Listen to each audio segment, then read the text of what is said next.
A portion of this video is sponsored by Paperlike. On March 18th, Apple introduced new iPad Pro models, which added an ultra-wide camera lens, a LiDAR scanner, and improved graphics performance.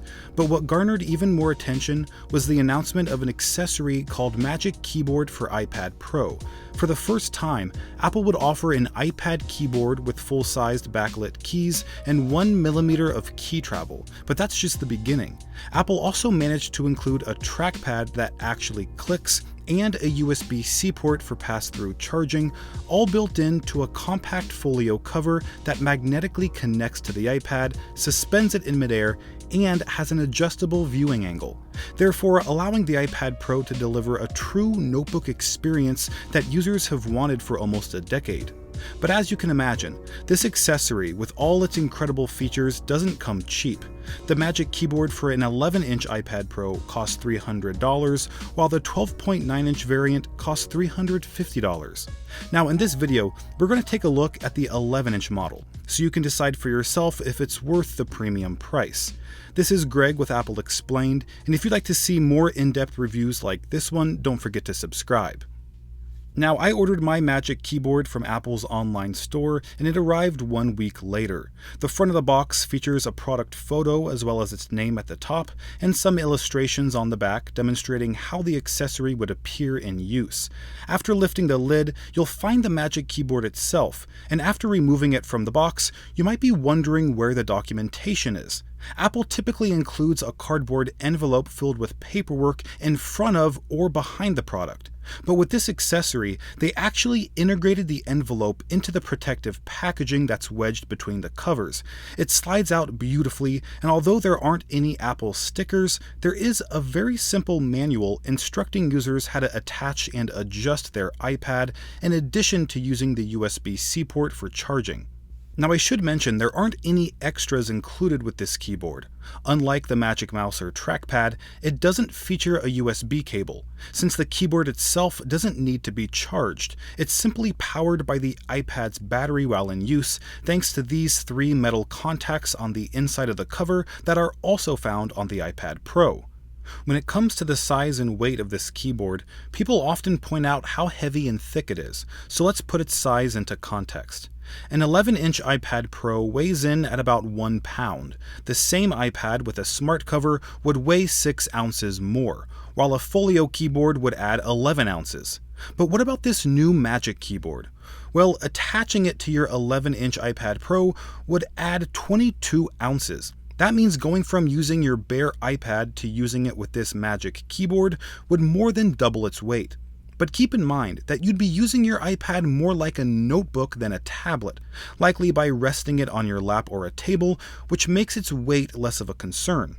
Also, there are benefits to this, like the keyboard setup being much less top-heavy, which prevents tipping while resting it on a more unstable surface like a lap, pillow, or bed. Now, the weight distribution isn't as optimal as a notebook, but it's still a noticeable improvement over the folio keyboard. But what about portability? After all, people who choose the smaller 11-inch iPad Pro are more likely to carry it from place to place compared to those with the larger 12.9-inch model. Well, I'm going to compare this 11-inch iPad and Magic Keyboard combo to one of the most portable notebooks Apple's ever made, the 11-inch MacBook Air, which weighs just 2.4 pounds and has a maximum thickness of 17.8 millimeters. So how does the 11-inch iPad Pro plus Magic Keyboard measure up?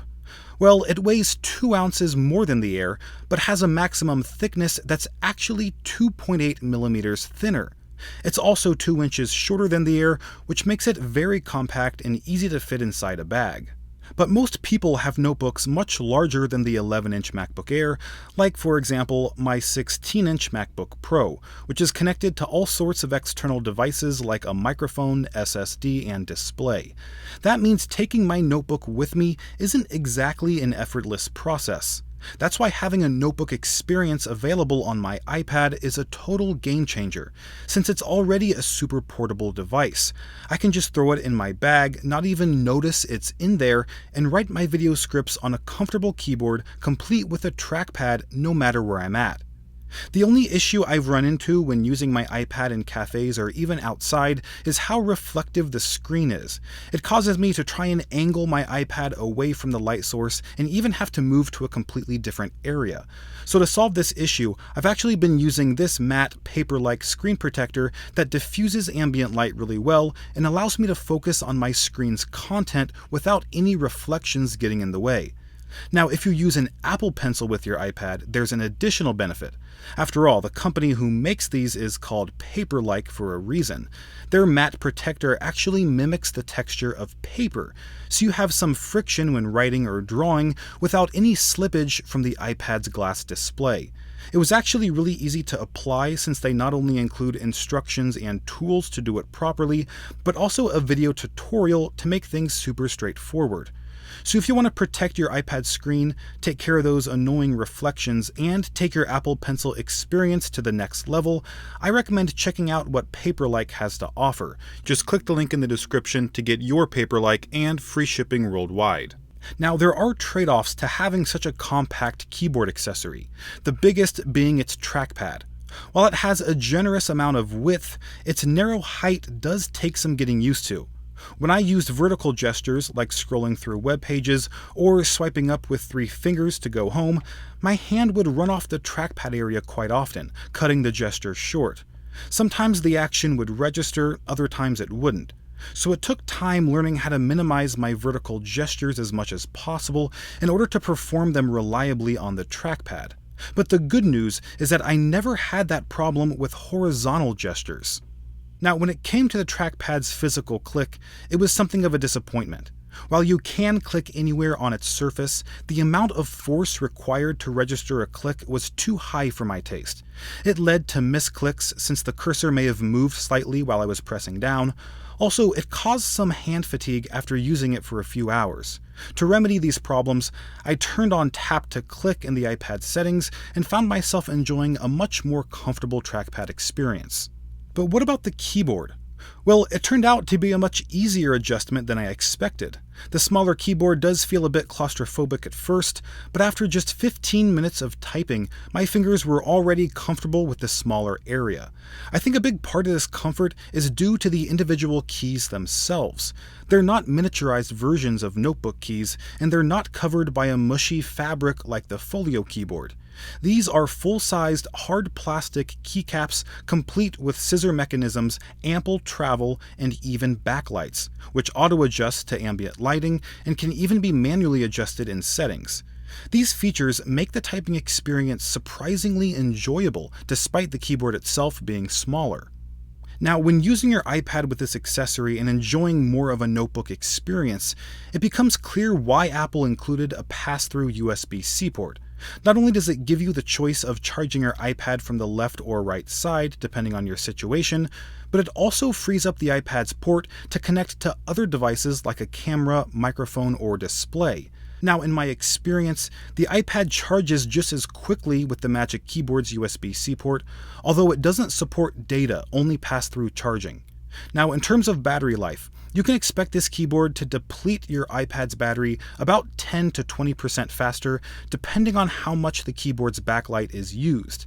And since I primarily typed scripts, the backlight was almost always on when I used the keyboard, so I definitely noticed a decrease in my iPad's battery life. Although I should mention, it still lasted substantially longer compared to typing scripts on my MacBook Pro. Another huge benefit of this Magic Keyboard is the hinge design. It allows you to precisely adjust the viewing angle between 90 to 130 degrees, a huge improvement over the 2 fixed viewing angles offered by the Folio keyboard, but still not as generous as most MacBooks' 178-degree viewing angle. And there's a good reason for this. If Apple had allowed the Magic Keyboard's hinge to extend beyond its current limit, it'd throw off the setup's weight distribution, causing it to be very unstable and likely to tip backward. There were also questions about why Apple didn't include a row of function keys at the top of the keyboard, and it's because they would be extremely frustrating to access. The bottom of the iPad would block your fingers from reaching the function row comfortably and would likely cause people to wonder why Apple included a function row at all. It's important to keep in mind that this keyboard, while a very impressive piece of technology, does have compromises. But Apple did their best in mitigating most potential hangups. For example, there may not be any dedicated function keys, but you can utilize the long list of keyboard shortcuts to quickly perform actions like switching apps, going home, taking screenshots, or even opening Spotlight without your fingers ever leaving the keyboard. And if you become annoyed that there's no escape key like I did, you'll be happy to hear that Apple allows you to remap modifier keys to perform the escape action. Now, the last thing I want to talk about is the Magic Keyboard's cost.